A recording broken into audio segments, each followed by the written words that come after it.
This is the brand new GoPro Hero 7 Black, their latest and greatest versus last year's Hero 6 Black. They have a lot of similarities, but some key new features and upgrades in the new 7. I'm intrigued to find out just how much better or similar the two cameras are from each other.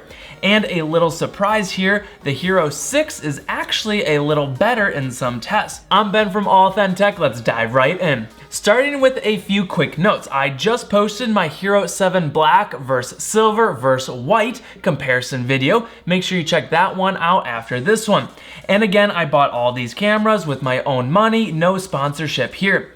Oh, and shameless plug, don't forget to follow me on Instagram for behind the scenes shots. If you've been following me for a while, it was last year I compared my old favorite action camera, the Yi 4K Plus, which shoots 100 megabits per second, but then when the 6 Black was released, it took over as the winner in my book, mainly because of that great stabilization it offered. Interesting enough, I even said in my GoPro Hero 6 vs 5 video, some of these shots look so stable, it's almost like they were shot on a gimbal stabilizer, which honestly is the future in my opinion. All quality cameras will have electronic or optical image stabilization built in so good that no external motorized gimbal will even be needed. And funny, GoPro's headlining feature this year on the new Hero 7 Black, they say gimbal-like stabilization without the gimbal. So does it live up to the hype? Is it so much better and improved over last year's 6 stabilization? And this is a walking stabilization test, both cameras shooting at 4K 60.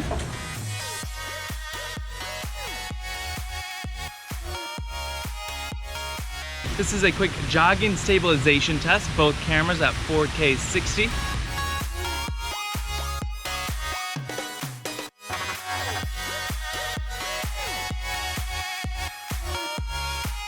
Pretty massive difference right off the bat. Here's what's going on. Both cameras can shoot 4K 60 FPS, but last year's Hero 6 can sadly not turn on the EIS or electronic image stabilization while shooting in this mode. It has to step down in frame rate to 4K 30 to enable the stabilization.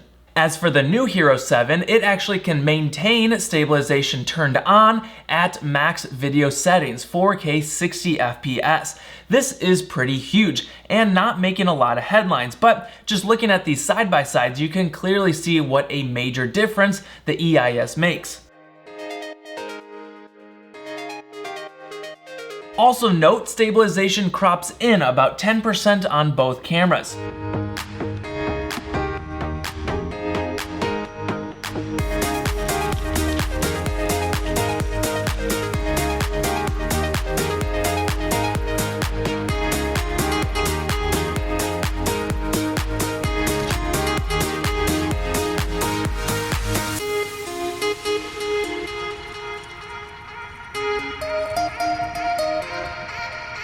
Okay, so let's make it a bit more even playing field. Let's switch to both cameras shooting at 4K 30 FPS, stabilization on.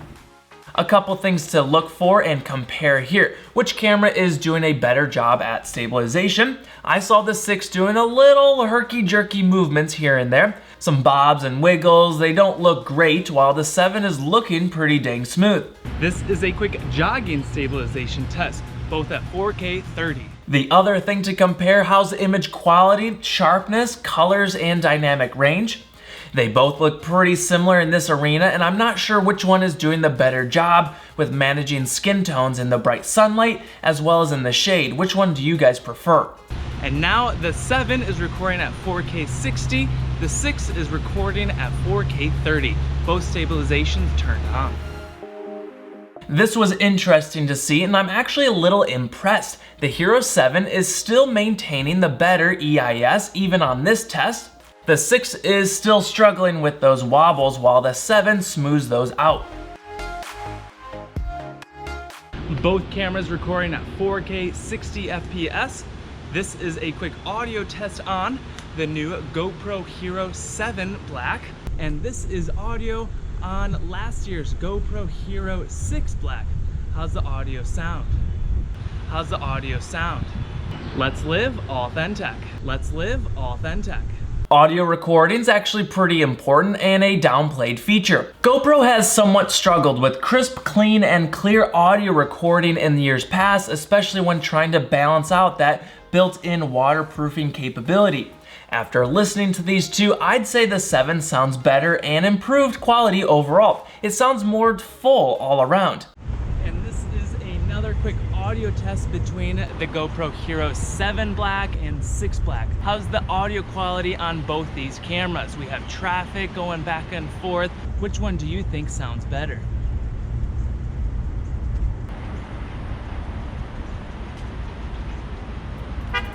Onto one of my favorites is always playing with and testing the slow motion capabilities and quality. Again, similar shooting specs, both max frame rate and resolution is 240 FPS at 1080p. As I said in my last video, I really wish we could have saw 480 FPS this time around. To place it into context, smartphones can even shoot here. Like the OnePlus 6, it shoots 480 FPS, and even more impressive, the Sony shoots 1000 FPS. Kinda stinks that the best of the best GoPros is still limited at 240. Oh well, I guess. Looking at the side-by-sides, they look really similar. I mean, maybe the exact same. I'm struggling to find the differences here. Sadly, neither camera can enable stabilization in the shooting mode. Both slow-mos look nice and smooth, and even if we zoom way in, they still look pretty similar. Can you guys spot anything I'm missing? Another big feature on the new 7 is Hyperlapse, or what GoPro is calling TimeWarp video. It's smooth, stabilized time-lapse video. Many people out there, including myself, thought, hey, the old GoPro 6 Black can do time-lapse video, what's the difference? Well, here you go, quite the difference at that.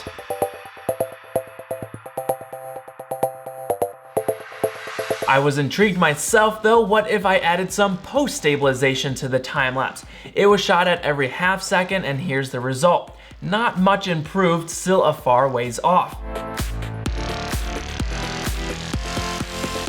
But then I got to thinking, let's take it one step farther. The key idea behind that new TimeWarp is smooth, stable, accelerated video, right? Well, the old 6 Black can shoot 4K 30 FPS with EIS turned on. So what if we did a side-by-side where I retimed the 6 shot to match the 7? Well, here you go. It looks a lot better this time around, much closer to that TimeWarp video. However, I'd still say the 7 is a clear winner on this one, and it's really fun shooting mode to experiment with. I shot this one as my first test just the other day and was super impressed by the results.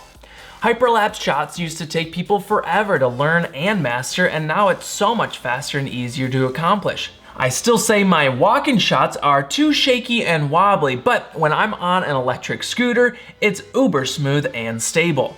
Moving on to still imagery, let's compare some photos side by side. A few things I notice here. The 6 tends to lean a bit warmer in tones while the 7 leans a bit cooler. In some shots, they actually look incredibly similar. Both are 12 megapixel, by the way, using the exact same GP1 chip. However, in other shots, there's some big differences. Both cameras are shooting with ProTune turned off, but Auto HDR turned on. The old 6 has this option called Auto HDR, on or off. The 7 has a new Super Photo option offering a tad more control, either off, HDR on, or auto. I like having the option to force HDR on or leave it in auto mode. A few major things to note: from afar, zoomed out, the HDR images on the 6 actually look better straight out of the camera over the 7, in my opinion. The colors pop off the screen and the overall tone mapping and dynamic range looks great. The 7 has way more contrast applied, and I feel those dark shadow areas are losing too much detail. Plus, the colors look a little bland and less realistic to in real life. However, one major caveat I found: when we zoom way in, the sharpness and clarity look much better on the 7 over the 6. Even the noise reduction looks to be improved on the 7, while the 6 has a lot more grain and noise in some areas. So this one's kind of a funny trade-off. Do you want your photos to look really good when zoomed out? Maybe go with the old 6. If you need to zoom way in on the details or do some light editing, well then maybe the new 7 is the better bet. You can also make out some haloing HDR effects on both cameras. I'd say the 6 has some major ghosting on moving objects, however the 7 has more haloing in high contrast areas of the scene. I'm intrigued to hear though, which of the images do you like better? We can't forget about some low light shots, really interesting results here. I actually think the old 6 looks better than the 7, and this seems to be the case when zoomed out as well as zooming way in. The sharpness and clarity, noise reduction, they all look better on the 6. As for video shot in low light as well, both cameras 4K 60, auto low light turned on. To me, they both look pretty rough. Crazy high noise, high grain, low detail. If I had to declare a winner on this test, I think I'd give it to the 7, but pretty close call. A few final tests. After a couple hours of shooting in the park, both cameras were fully charged. They drained down to the exact same point, 33%. Very interesting. The Hero 7 Black can now do landscape shots, and the GoPro has also redesigned the UI or user interface and menus, and honestly, I prefer the old one much better. This new one feels way less efficient. For example, if I need to turn on or off the Wi-Fi, it takes 1 swipe, 2, 3, 4, 5, 5.5, 6, 7, 8, okay. On the old, it'd be 1, 2, and 3. Easy peasy. And another example, let's say I want to switch to 60 FPS. That's 1, 2, 3, 4, and then back, back, back. Wow, back. Did it just freeze? Oh. It just froze. It just froze. Okay, that's awesome. And now over on the old 6, if I want to switch it, 1, 2, boom, that's it. What a difference. My closing thoughts. I'd say if shooting at 4K 60 FPS is key for you, then you've got to consider the 7 Black as a viable upgrade option since it has that smooth stabilization maintaining at max video settings. Another thing to note, I was pretty surprised with a lot of these results. I thought the similarities between the two were going to be a lot closer, but in reality, a lot of these tests, like that 4K 60, EIS, HDR photos, Hyperlapse, that new Hero 7 has really stepped it up. If you already have the 6 Black, is it a life-changing upgrade? Probably not. The 6 might be good enough for you. However, if you don't have either of these cameras, but for sure say, I have to have a new GoPro, well the 6 Black is just $350, while the new 7 Black is just $50 more at $400.